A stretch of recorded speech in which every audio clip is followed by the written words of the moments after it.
All right, so I really like this 3:2 aspect ratio. Or it reminds me of old television shows that I used to watch back in the 90s.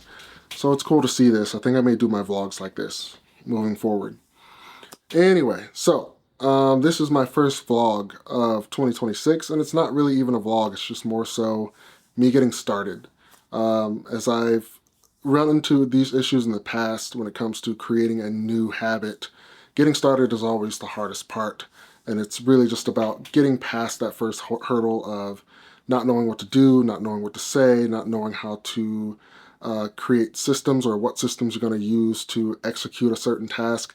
I kind of just skipped all of that. So I don't have a script. I don't have anything tangible in front of me that I can reference as far as like how I want to handle this video. It's just me, exactly how I am, as organic as I could possibly be. And I'm hoping that this will just encourage me to get started. And that's essentially it. So today is January 3rd, 2026, and I am starting the year off with quite a few goals in mind, very hefty goals at that, some of which that are focused mostly on my business and what I'm trying to build there, but then others that are just based on personal growth and things that I would like to see happen for me this year. Being in front of the camera more is one of those things, mainly because I like to be behind the camera more so than in front of it. But I think that as I become more and more of a professional and I grow in my career, that it's important to understand the nuances and what's expected on both sides of the camera. As a camera operator, I know a lot of the technical side. I know a lot of just small things that are compiled together to create a camera operator. But when I'm directing and I'm telling people who are in front of the camera what to do, it's best for me to have some sort of understanding of what I'm asking them to do and any sort of, I guess, nuances that come with being in front of the camera. And the best way that I can do that is by putting myself in front of the camera as well. So I am doing that, and that's one of the reasons that I'm filming this video today.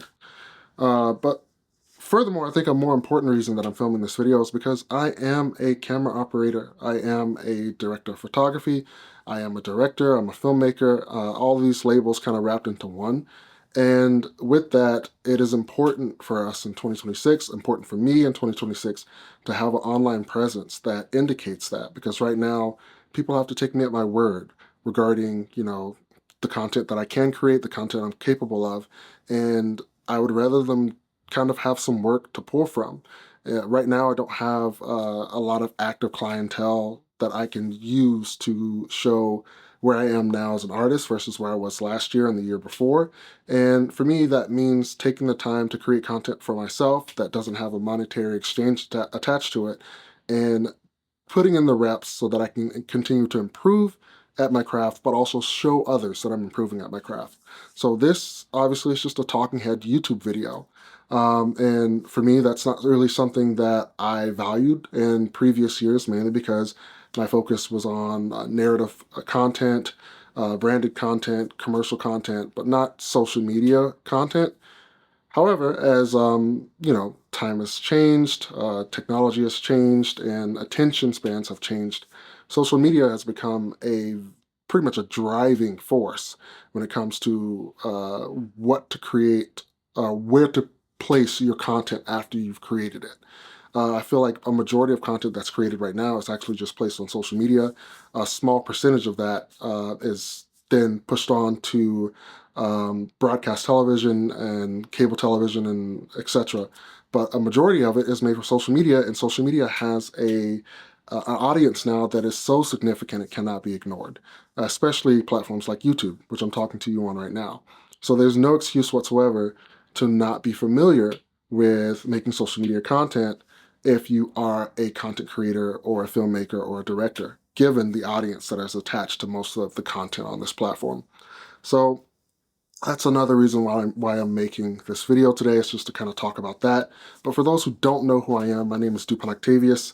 As I mentioned, am a cinematographer here in Los Angeles, California. I've been here in Los Angeles since 2019. I moved from a small town in Florida.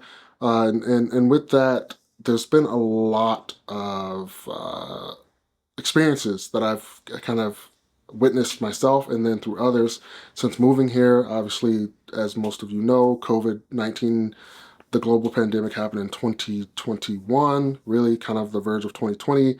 So being in Los Angeles, I got to watch how that changed the entire industry. And I used that myself as a catapult to get into the industry, actually. Up until that point, I was just working as a content creator. I was filming content for advertising agencies and marketing agencies, working as a content producer. Prior to that, I worked in television, worked in news, worked at NBC News in Tampa, Florida, worked for the Home Shopping Network in St. Petersburg, Florida. And I did quite a few things in broadcast before I moved over here to Los Angeles. But when I moved here, after working on my own for a little bit independently, I became a freelancer.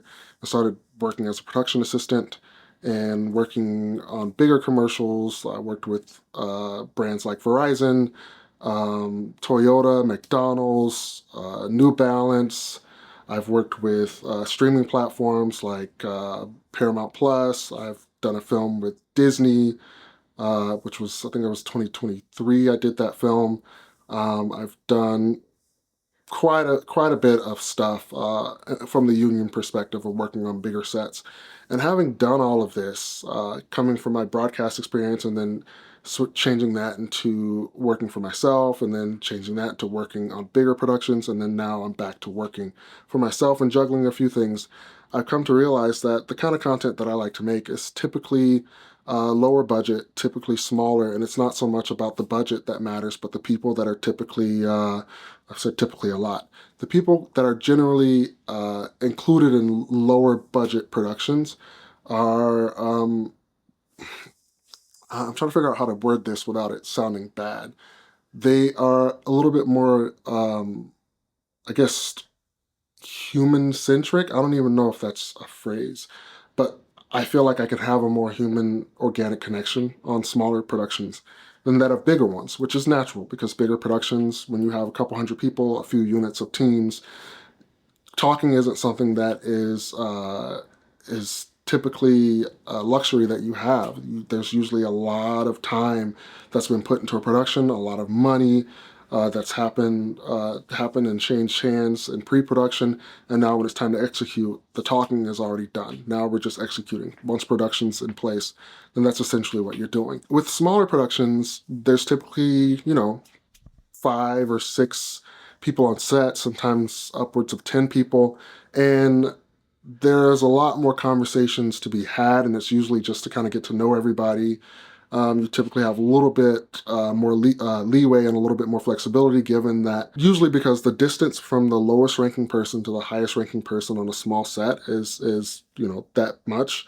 So someone who's just starting out can talk to a producer or director on a small set, or talk to me if I'm producing it, and I'm more open and available than a producer who's doing a Disney project or a Paramount Plus project, because there's just less. There's less at risk. It was what it feels like. Now, that's not to say that small productions aren't still time poor. All productions are time poor. There's never going to be enough time for you to execute exactly what you want, and that's where problem solving comes in, and having experience and knowing how to navigate not getting what you want, but getting what you need for the project. All of that kind of ties into play when it comes to small projects and big projects. But I personally like small projects, and as a result, I have doubled down on making myself available to film small projects, getting tools and connections and different assets in place to make that even more feasible for 2026. And this is one of those things. This is one of those steps. Being available, being on camera, talking, explaining what I want to do. That's one thing that I struggled with in the past is vocalizing what I would like to see happen versus just accepting whatever happens. And I'm not saying that it's not important to be flexible and, just to roll with the punches and deal with what's handed to you. But I am saying that that should not be a reason why you shouldn't ask for what you want, even if you're not necessarily expecting to get it. You should have some sort of North Star. And I say you, and when I say that, I mean me.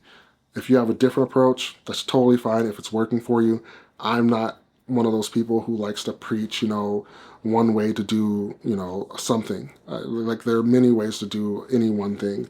And for me, this is the way that I'm going to approach doing it. It's asking for what I want. So I'm saying this now to anybody here on YouTube or any platform that you're watching me on. If you are looking for a content creator who has my kind of experience and you're looking for someone to work with or collaborate with in some way, shape, or form, reach out. Reach out. I'm in Los Angeles, but I can go anywhere. Prior to doing this and moving to Los Angeles, yes, I was in Florida for a bit, but then the job that I took before coming here to Los Angeles required me to travel over 100,000 miles a year. And I did that for 3.5, almost 4 years. So with all of that said, I'm very familiar with traveling. I was very rarely in the state, yet alone in the country. And that, came with a lot of pros and cons. I learned a lot much quicker, meeting different people, being in different scenarios, and being flexible. But at the same time, I missed a lot because I was always in different places with different people and with people that had to be more flexible versus the rigidness that comes with working a 9 to 5, which still makes up a majority of the workforce, even with the advent of AI. A majority of people are still working 9 to 5, and the gig economy is becoming slightly stronger and also being challenged by certain AI features. Like here we have AI bots delivering food versus Uber.